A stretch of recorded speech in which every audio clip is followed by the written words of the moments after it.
అందరి బంధువయ్య భద్రాచల రామయ్య,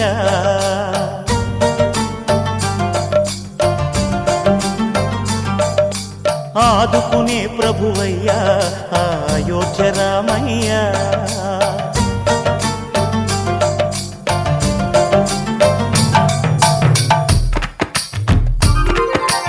అందరి బంధువయ్య భద్రాచల రామయ్య, ఆదుకునే ప్రభువయ్య అయోధ్య రామయ్య. చేయూతనిచ్చేవాడయ్య మా సీతారామయ్య, చేయూతనిచ్చేవాడయ్య మా సీతారామయ్య. కోర్కెలు తీర్చేవాడయ్య కోదండ రామయ్య. అందరి బంధువయ్య భద్రాచల రామయ్య, ఆదుకునే ప్రభువయ్య అయోధ్య రామయ్య.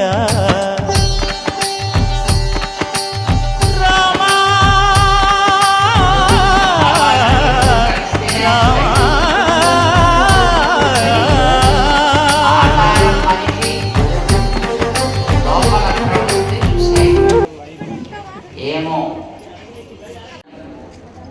అది ఈ రోజుల్లో, కానీ ఆ రోజుల్లో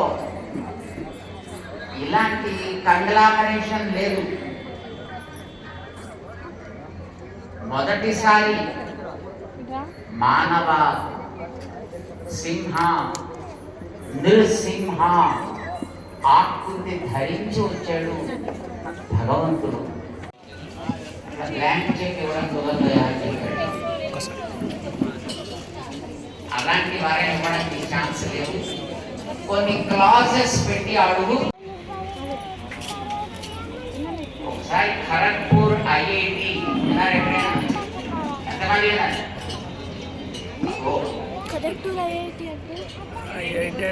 మెయిన్ ఎగ్జామినేషన్స్ జరుగుతున్నాయి. ఓ నలుగురు కుర్రాళ్ళకి ఎగ్జామినేషన్స్ రాయడానికి భయం వేసింది. మాస్టర్ గారు వెంటనే చెప్పాడు, తప్పకుండా అటెండ్ తీరాల్సిందే. అలాగే సార్ అని చెప్పి ఆ నలుగురును శుభ్రంగా రాత్రి ఎక్కడికో వెళ్ళిపోయారు. మర్నాడు ఎగ్జామినేషన్స్ రాయలా. మాస్టర్ గారికి ఒళ్ళు మండి. మర్నాడు వచ్చిన తర్వాత ఎందుకు రాలేదు మీరు ఎగ్జామినేషన్స్? పని మీద వెళ్ళాను సార్, హెల్త్ చెకప్కి వెళ్ళాను సార్. వస్తుంటే మా కారు ఫ్లాట్ అయిపోయింది సార్, టైంకి రాలేకపోయాను sir. We're so sorry sir. చెప్పినవన్నీ అబద్ధాలని తెలిసిన మాస్టర్ గారికి తెలిసిన వీళ్ళకి తెలుసు. సరే మాస్టర్ గారు అన్నారంటే నో ప్రాబ్లం మై ఫ్రెండ్స్, మీకు మళ్ళీ 4 రోజుల తర్వాత పరీక్ష పెడతాము. Is it okay? Yes sir. ఆ నలుగురిని 4 రూమ్స్ లో కూర్చోబెట్టారు. టైంకి బెల్ కొట్టగానే క్వశ్చన్ షీట్ చేతికి ఇచ్చారు. అందులో ఒక్కటే క్వశ్చన్, మీరు తిరిగి వచ్చేటప్పుడు మీ కారుకి ఏ టైర్ ఫ్లాట్ అయ్యాను?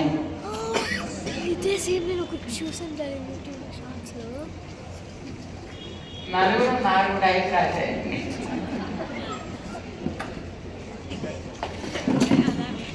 Teacher is always a teacher. He knows how to handle the situation. So also God, He knows how to handle the situations. హిరణ్యకశిపుడు అన్నీ నేను అడిగేశాను కదా అనుకున్నాడు. భగవంతుడికి తెలుసును అట్లాంటి వాడిని ఎట్లా హ్యాండిల్ చేయాలి అనేది. ఏం అడిగాడు వాడు?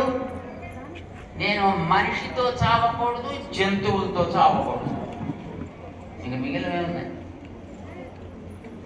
అంచేత నరసింహ రూపాన్ని పట్టుకున్నాడు ఆయన. ఇంటిలో చావకూడదు, బయట చావకూడదు అన్నాడు ఆయన. మరి ఎక్కడ పెట్టాలి? ఇంటి గుమ్మం మీద పెట్టి.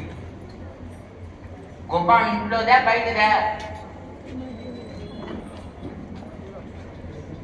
ఇంట్లోది కాదు, బయటది కాదు. నేల మీద చావకూడదు, నింగిలో చావకూడదు అని అడిగాడు. గుమ్మం నేల, నింగ రెండూ కాదు. గుమ్మం రెండుకి చెందదు.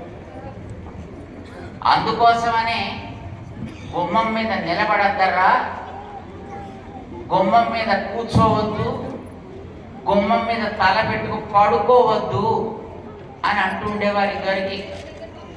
ఎందుకు తలకాయల ఇంట్లో గుమ్మాలే లేకుండా చేసి పారేయండి అంతే అన్నారు మనవాళ్ళు.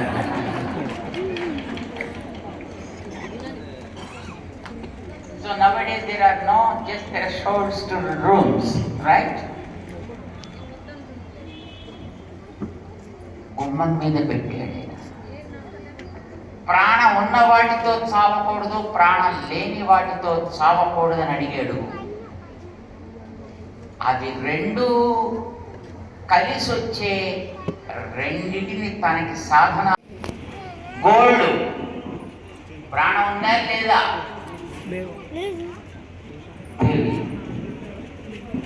ప్రాణం ఉంటే మండాలి. కానీ చాలా మంది చూడాలి పెద్ద ఫ్యాట్ అలా పొరుగుతూ ఉంటే అది ఏమిటో స్వీట్లో హాట్లో తింటున్నట్టు అనిపిస్తుంది. అయినా అది మండుతుందా? ప్రాణం లేదు. పోనీ ప్రాణం లేదు కదా అనుకుందా అంటే కోసి పారేస్తే మళ్ళీ 2 రోజులు మళ్ళీ మోలుస్తుంది. ఇవి సాధనాలుగా చేసుకున్నాడు. వాడిని అంతమొందించాడు. కీ, మాస్టర్ కీ ఎప్పుడు ఆయన చేతుల్లోనే ఉంటుంది. ఎందుకు అంత శ్రమ పడాల్సి వచ్చింది అనంటే తన భక్తుడాడిన మాటకి తాను కట్టుబడి ఉంటా. నా భక్తుడు చెప్పిన మాట నాకు శిరోధార్యం. భగవద్గీతలో కౌంతేయ ప్రతిజానీహి, హే అర్జున ప్రతిజ్ఞ చేయవాయ్ అన్నాడు. అలాగే చేస్తా. ఏం చేయమంటావు చెప్పు. నమే భక్త ప్రణశ్యతి, నా భక్తుడిని నేను ఎప్పుడు చూడకుండా ఉండను, ఎప్పుడు గమనిస్తూనే ఉంటా. నేను చెప్పడం నువ్వే చెప్పుకోవచ్చు కదా. నేను చెప్పుకోవచ్చు, కానీ నేను చెప్పిన దాని మీద మళ్ళీ నేను ఎప్పుడైనా వదిలేయించకూడదు. నేను ఆడిన మాటని వదిలేస్తా, కానీ నా భక్తుడాడిన మాటని మాత్రం నేను కొల్లుకోనివ్వాలి. దాన్ని వాస్తవం చేసి తీరుతా ఎట్ ఎనీ కాస్ట్. నువ్వు నా భక్తుడివి. నువ్వు ఒక మాట అంటే నీ మాట నిజం చేయడం కోసం నేను ఏమైనా చేస్తాను. నా మాట నేను వదిలేసుకుంటా. అంతే. నువ్వు చెప్పు, ఏం చెప్పమంటావు? నా భక్తుల్ని ఎప్పుడు నేను గమనిస్తూనే ఉంటా. నా భక్తునా? నీ భక్తుడు కాదయా, కృష్ణుడి భక్తుడిని కృష్ణుడు ఎప్పుడు వదలడు. సే దిస్ చెప్పండి. ప్రహ్లాదుడు ఒక మాట అన్నాడు, అంతటా దేవుడు ఉన్నాడు. అది నిరూపణ చేయాలి. అందుకోసమని ఒక స్తంభాన్ని తన తల్లిగా చేసుకున్నాడు. ఆశ్చర్యం కదండి. స్తంభానికి పిల్లలు పుడతారా? పుడతారా అంటే మీకేం తెలుసు, మాకేం తెలుసు. ఒక పిల్లాడు పుట్టాడు. ఎవరా పిల్లవాడు? ఆయనే నరసింహస్వామి. స్తంభాన్ని అమ్మగా చేసుకున్నాడు. బ్రహ్మగారికి నాయనమ్మ గారిగా చేశాడు స్తంభాన్ని. భగవంతుడు చేసిన ఘన కార్యం అది. ఈవేళ సాయంకాలం అలా చేసుకుని ఆయన వచ్చిన రోజు నరసింహ జయంతి శుభతిథి. ఇవన్న మీ ఊరికి అలానే వచ్చాడు ఇక్కడికి. ఎందుకంటే మీ ఊర్లో ఈ రామాలయం మొదట చిన్నగా ఉండేటప్పుడు రామారావు గారు మమ్మల్ని ఇక్కడ తీసుకొచ్చారు.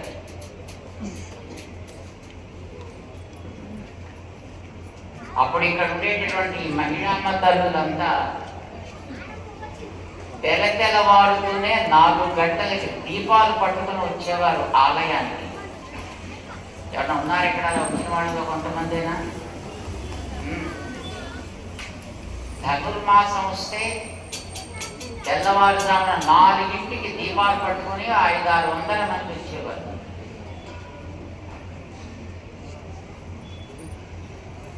ఈ ఊరంతా ఇది కూకట్పల్లి కాదు, బంగారుపల్లి.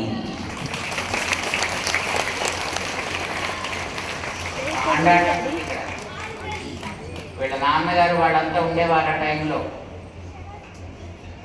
వాళ్ళందరికీ ఈ పేటకి ఏరియాకి బంగారుపల్లి అనే పేరు వాళ్ళు పెట్టేసుకున్నారు.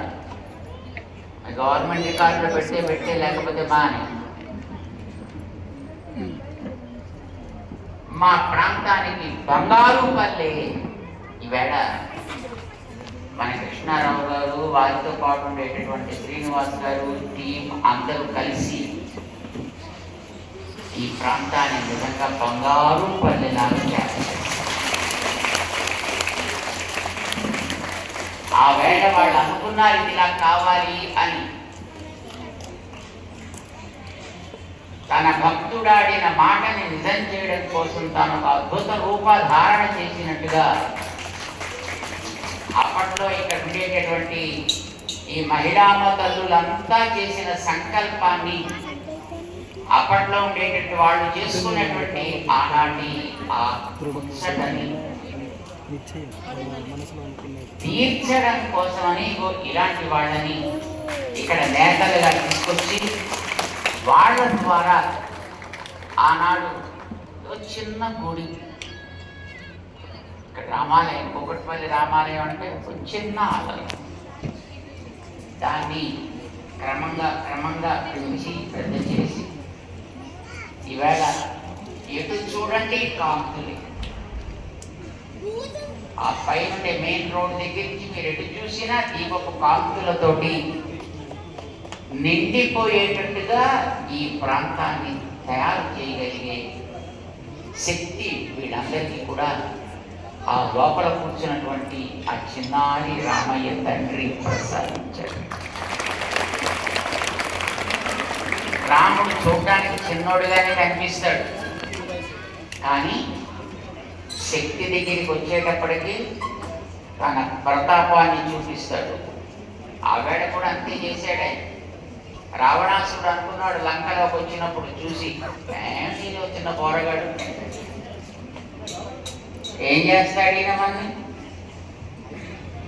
కానీ యుద్ధానికి 3వ రోజున వచ్చినప్పుడు అంత గొప్ప రావణాసురుణ్ణి కూడా రథం కూలి, జెండా నేలపడి, గుర్రాలు పోయి, సారథి పోయి, చేతిలో పట్టుకున్న ఆ ధనస్సు కూడా పైన కొట్టి కింద కొట్టి కిరీటం కూలితే హ్యాండ్స్ అప్ చేతులెత్తి నిలబడ్డాడు. కానీ ఇంకా చేతిలో ఉన్న బాణపు ముక్క వదలేదని అలాగే పట్టుకున్నాడు. ఇంకా పట్టుకున్నానని కూడా తెలియకుండా అలాగే పట్టుకున్నాడు.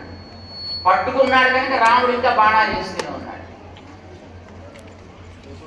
ఆశ్చర్యం వేసింది రావణాసురుడికి. అరే ఏంది రాముడు ధర్మాత్ముడు అంటారు, ఎదటి వాడి చేతిలో ఆయుధం ఉంటేనే తను ఆయుధం వాడతాడు, నా చేతిలో అన్ని పడిపోయినాయి, ఇంకా బాణాలు వేస్తున్నాడు ఏంటబ్బా నా మీద అని చూసుకున్నాడు. ఒక చేతులు వేసి ఆ మొక్కలా పట్టుకున్నాడు. చాలా చాపంచ ముమోచ వాల్మీకి చెప్తాడు. ఆ చేతిలో ఉండే ధనస్సు ముక్క చూసి ఓరి ఓరి ఓరి దీన్ని కదా నేను పట్టుకున్నా, ఇది యుద్ధం చేయడానికి పనికి రావట్లేదు, దెబ్బలు తినడానికి మాత్రం పనికొస్తుంది అని ఒక్కసారి చెదిరిపోయి వదిలిపెట్టేశాడు ఆ ముక్కని. రాముడు ఆపేశాడు బాణాలు. పిచ్చోడా, ఇలాంటి ధనస పట్టుకురావడం యుద్ధానికి వచ్చేటప్పుడు, ఇలాంటి రథాన్ని ఎక్కి రావడం చిన్నపిల్లలు ఆడుకున్నాడు. ఇలాంటి డ్రైవర్ నా పెట్టుకోవడం నువ్వు రథాన్ని నడపడం కోసం. చాలా దెబ్బలు తిని ఉంటావు, అలిసిపోయి ఉంటావు, నీరసించిపోయి ఉన్నట్టున్నావు. గచ్చ అనుజానామి రణార్తితస్వం. రాత్రి ఇంటికి పోయి చక్కగా మంచిగా మసాజ్ చేయించుకుని రేపొద్దున మంచి రథాన్ని, మంచి డ్రైవర్ని, మంచి గుర్రాలని, గట్టి ధనస్సుని పట్టుకొని రావాయ్, రాముడంటే ఏమిటో చూపిస్తా పో. ఇంకొక బాణం వేస్తే వాడి పని అవుట్.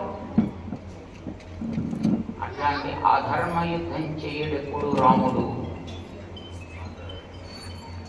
నువ్వు మళ్ళీ సిద్ధపడి వస్తే అప్పుడు చెప్తా, మళ్ళీ రాముడు అంటే ఏమిటో చూపిస్తా. చలో జాओ घर वापस అన్నాడు. అంతే. బుద్ధి లేనోడు తగుదునమ్మా అని వాడి ఇంటికి పోయాడే. అటు ఇంటికి పోకుండా ఇటు పక్కన రాముడికేసి తిరిగి వస్తే విభీషణుడు వచ్చినట్టుగా వాడికి రక్షణ ఇచ్చేసి ఉండేవాడు రాముడు. అలాంటి వాడు రాముడు. యుద్ధం చేసిన అన్ని రోజులు ఎప్పుడెప్పుడు రావణాసురుడు ఎదురైతే అప్పుడప్పుడల్లా వాడిని చితక కొట్టి శుభ్రంగా మర్దన చేసి మళ్ళీ వదిలిపెట్టేశాడు. చంపలేదు ఆయన. ఎందుకని చంపడం తన కోరిక కాదు. వ్యక్తిని చంపడం ఎంతసేపు చంపాలంటే, కానీ వదిలిపెట్టి ఒరే బుద్ధి తెచ్చుకోరా నాయన, నీకు ఇప్పటికైనా మంచి బుద్ధి కలిగితే ఐఎమ్ ఓకే, నిన్ను వదిలిపెట్టేస్తా, లంక నువ్వే పాలించుకో, నాకు ఇదేం అక్కర్లేదా అనగలడు రాముడు. అందుకే 4 సార్లు చేతికి చిక్కాడు రావణాసుడు, అయినా కొట్టలేదు వాడు. ఓ వదిలిపెట్టేశాడు. అందుకోసమనే మళ్ళీ చివరిసారి బయటికి పోయిన తర్వాత ఆలోచించడం ప్రారంభించాడు రావణాసురుడు. What is this? ఒక్క మనిషి, ఆ మనిషి కూడా పదాతి, వాడికి రథం లేదు, గుర్రం లేదు, ఏనుగు లేదు, ఏమీ లేదు.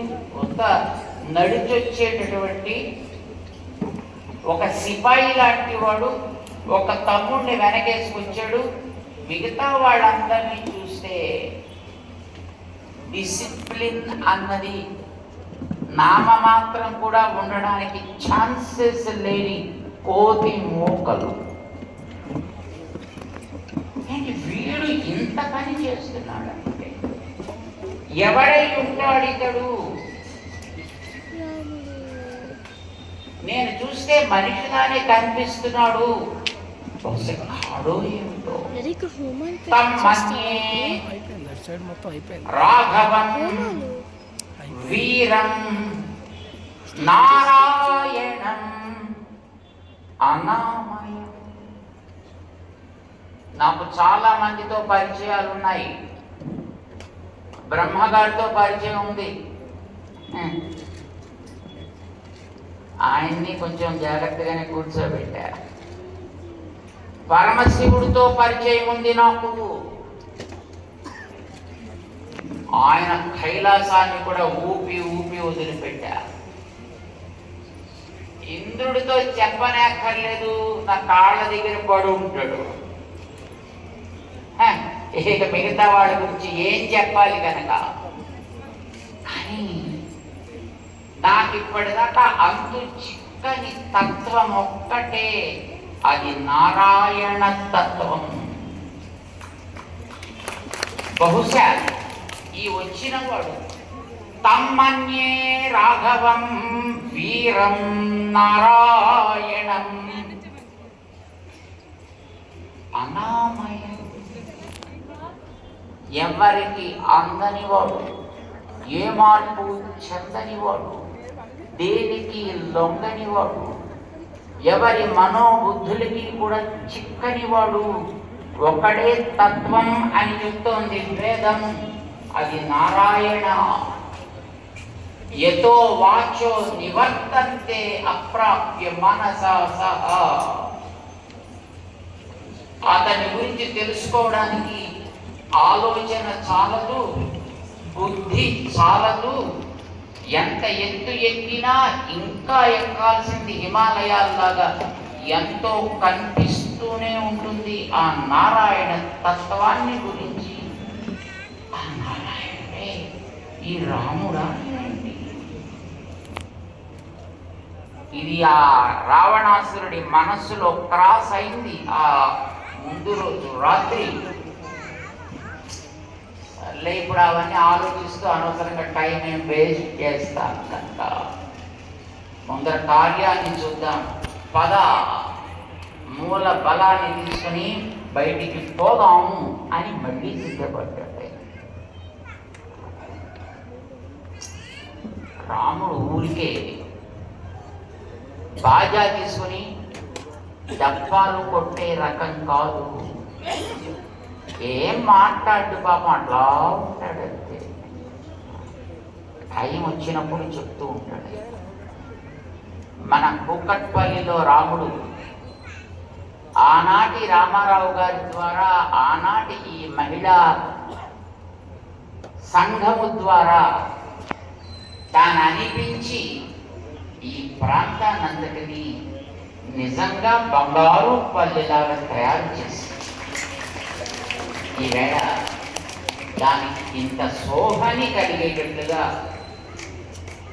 ఈ మహానుభావులందరినీ తయారు చేసుకున్నాడు.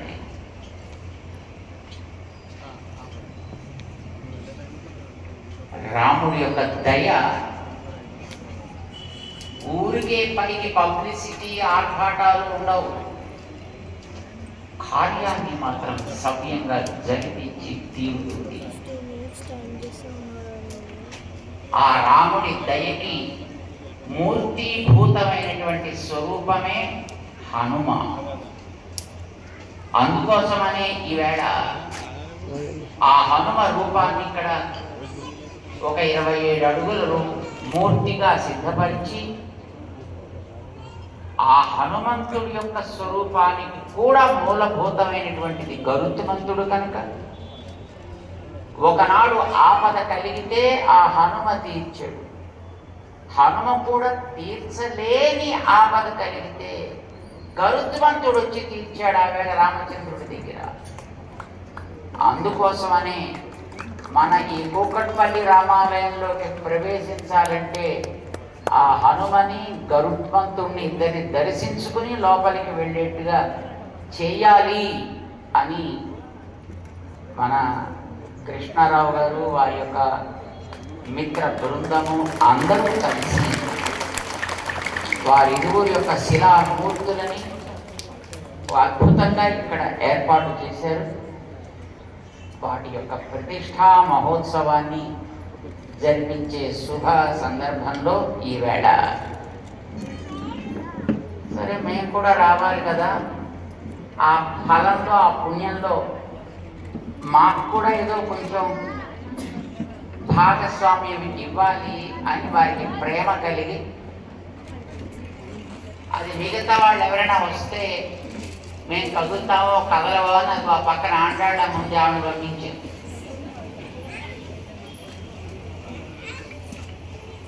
మహాముండి ఆవిడ నక్షత్రకుడి కంటే ఇంకా ఎక్కువ పట్టావిడ. త్వరగానే వచ్చేద్దామని అనుకున్నాం మేము ఇక్కడికి సాయంకాలం వేళ. కానీ ఈవేళ నరసింహ జయంతి అయింది. ఈ నరసింహ జయంతి సందర్భంగా అక్కడ నరసింహుడికి కూడా మరి పూజా కార్యక్రమం, ఆవిర్భావ మహోత్సవం జరగాలి. మన రామానుజాచార్య స్వామి వారి చుట్టూ ఉండే 108 దివ్య దేశాల్లో 3 దివ్య దేశాల్లో నరసింహస్వామి ఉన్నాడు. అక్కడ అహోబిల నారసింహుడు ఉన్నాడు, షోలంగీర్ నారసింహుడు ఉన్నాడు, అలాగే తిరు వేడు కై అనే ఒక దివ్య దేశంలో నరసింహుడు ఉన్నాడు, ముగ్గురు నరసింహస్వాములు ఉన్నారు. సో వారి ముగ్గురిని కూడా అక్కడికి రామానుజుల వారి యొక్క సమ్ముఖానికి వెంచేపు చేసి వారికి హారతినిచ్చి వారి దగ్గర మంగళాశాసనం చేసి అందరినీ అలా చూస్తూ ఉండమని రహస్యంగా మేము వెనక నుంచి ఇచ్చాం.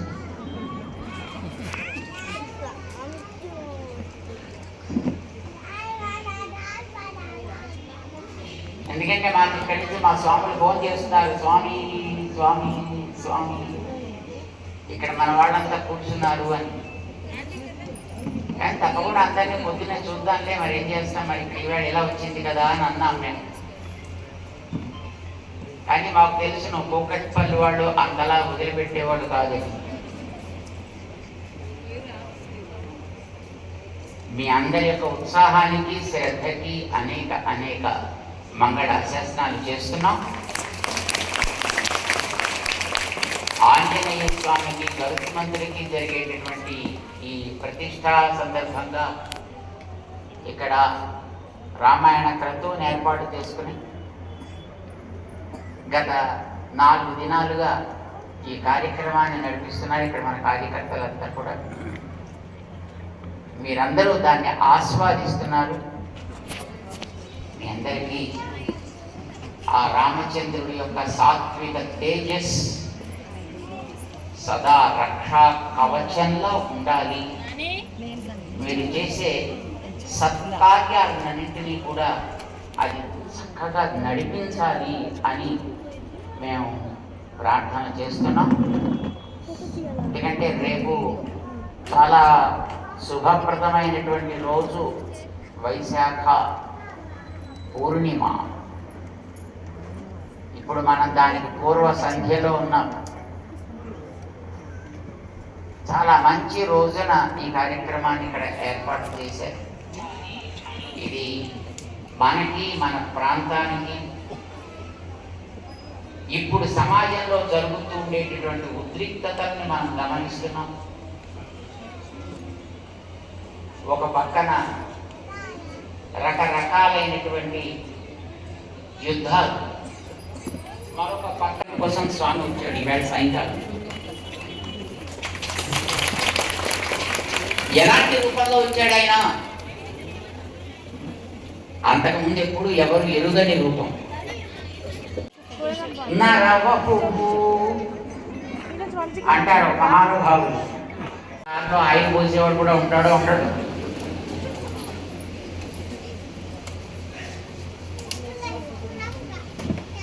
ఇంటికి వచ్చాక వంట చేయడానికి రకరకాలైనటువంటి ఒక భయానక వాతావరణం వ్యాపించి ఉండే రోజు, సమయం ఇది.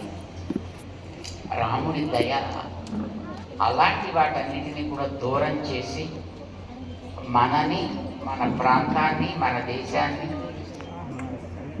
మన రాష్ట్రాన్ని శాంతియుతమైనటువంటి ఆనందదాయకమైనటువంటి ప్రాంతంగా ఎప్పుడు ఉంచుగాక అని ప్రార్థన చేస్తున్నాం. మీ అందరికీ అనేక మంగళాశాసనాలు చేస్తున్నాం. పాపం మిమ్మల్ని అందరినీ చాలాసేపు కూర్చోబెట్టాం, చాలా ఆలస్యం చేశాం. అయినా మీరందరూ ఇంత ఉత్సాహంగా రాముడి మీద ఉండేటటువంటి ప్రీతిని మీరు ఆవిష్కరిస్తున్నందుకు మీ అందరికీ కూడా హనుమంతుడి తోడుగాక అని మంగళాశాసనాలు చేస్తున్నాం. జై శ్రీమన్నారాయణ. జై శ్రీమన్నారాయణ.